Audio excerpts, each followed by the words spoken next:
Hey guys, it's Steven from Big Wayne's Hot Takes, and I'm making a quick return here. It's right before finals, and I wanted to cover some of the topics of the NBA playoffs. I know it's been a while since I made a video. I've been really busy, and just been really busy with schoolwork and socializing. But I definitely wanted to get a video out here to just cover my reaction through the first round so far. There's been 3 to 4 games played in about every series, and I just wanted to make a quick rundown of my reaction and the predictions for the rest of the postseason. So let's get it started. The first series I wanted to cover was the Rockets and Timberwolves series tonight. Rockets did really well. They took a 2-0 lead right out of the gate. James Harden scores 40-plus points, probably a game that the Wolves could have won. They were the better overall team. Harden really had to carry hard for them to win. But you know, it happens. There are nights when the best team out there doesn't look like the best team, and they need one guy to do all the work. Harden did it. They got game one accomplished. Game two, the team played well. Harden didn't. The team got him back for one. They went up 2-0. And tonight, the Wolves played inspired basketball. They showed that they could indeed go far with Jimmy Butler in the future. But this is going to be too little, too late. They've got great talent in Derrick Rose, Jimmy Butler, Karl Anthony Towns, etc. But it's not enough to win a playoff series. Rockets are going to take this series in 5. Moving on to the Thunder and the Jazz, I've liked what I've seen from Donovan Mitchell so far. He's really shown his athleticism and his ability to just score and create opportunities for himself and his teammates. But ultimately, the combination of Westbrook, Melo, and George is me too much. I got the Thunder winning tonight, 101-98. They got the series in 6. And to the most surprising series so far, the Blazers and the Pelicans. The Pelicans managed to sweep the Blazers in a surprise that no one really saw coming.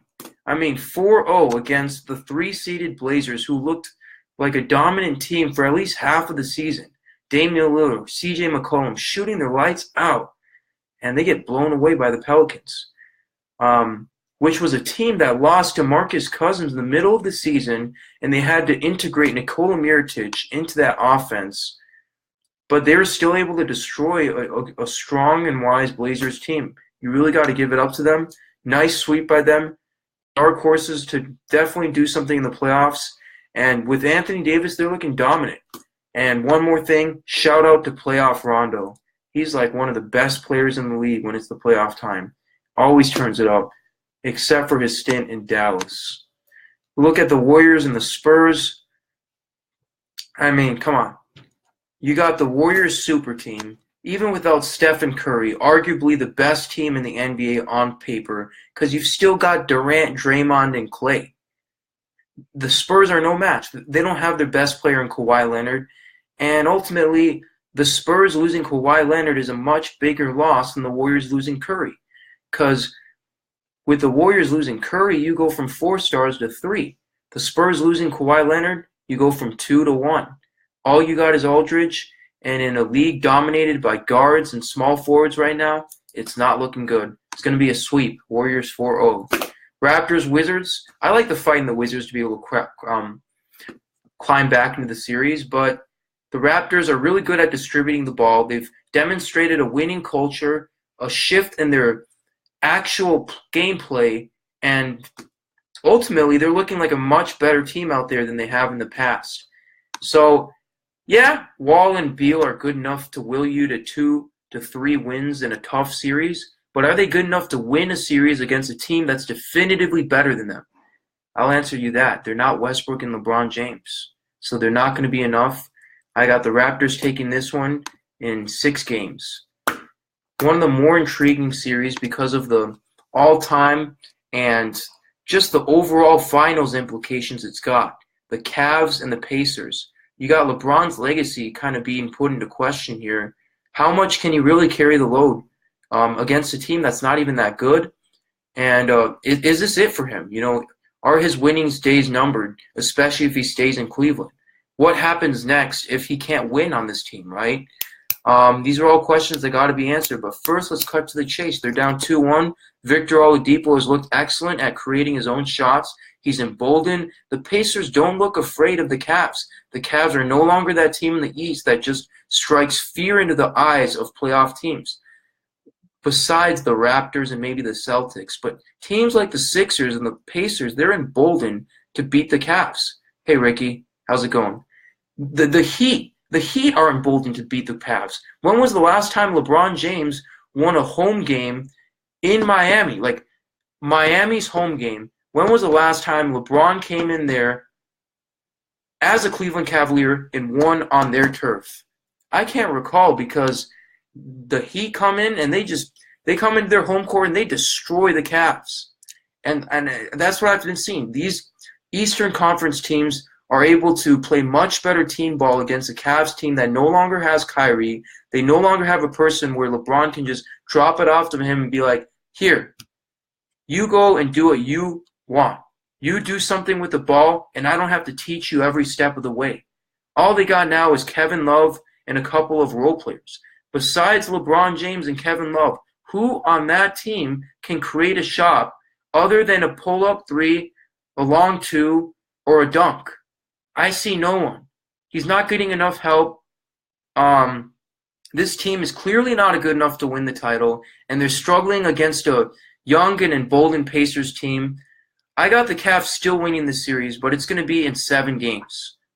It's they really needed to win last night if they wanted to win in 5 games, and now that they've lost momentum. It's a game of momentum.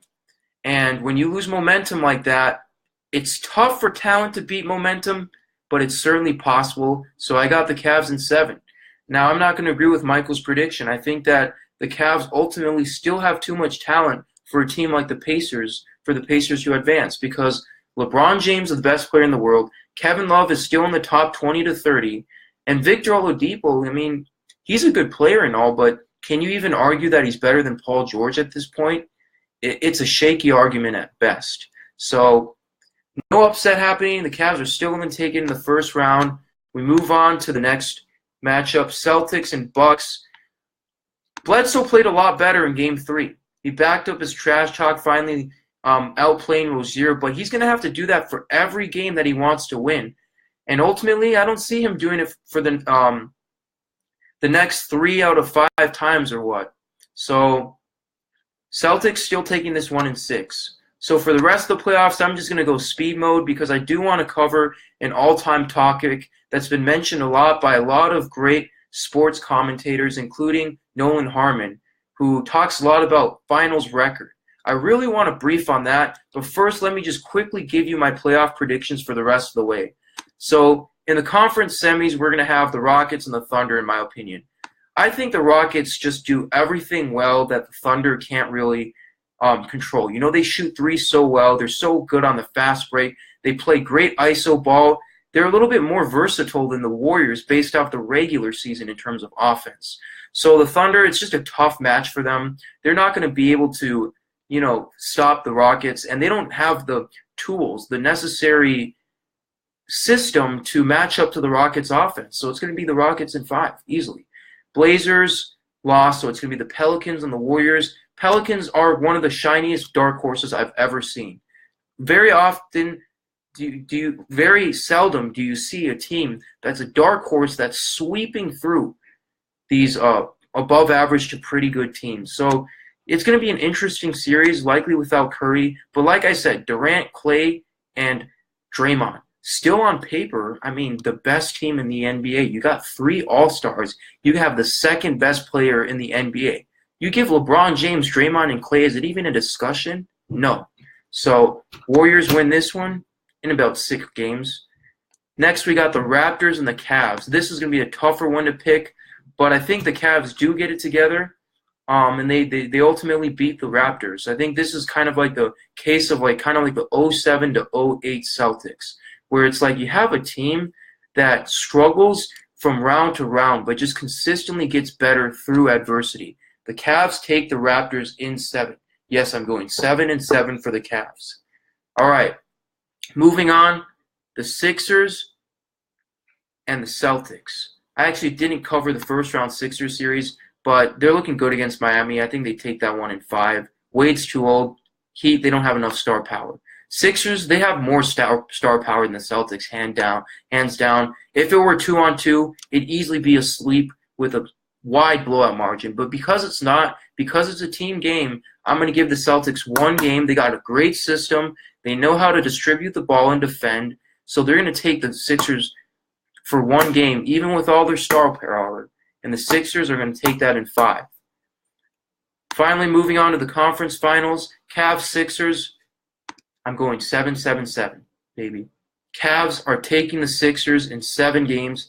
They consistently get better through adversity. They claw their way into the finals. LeBron makes his 8th straight finals appearance.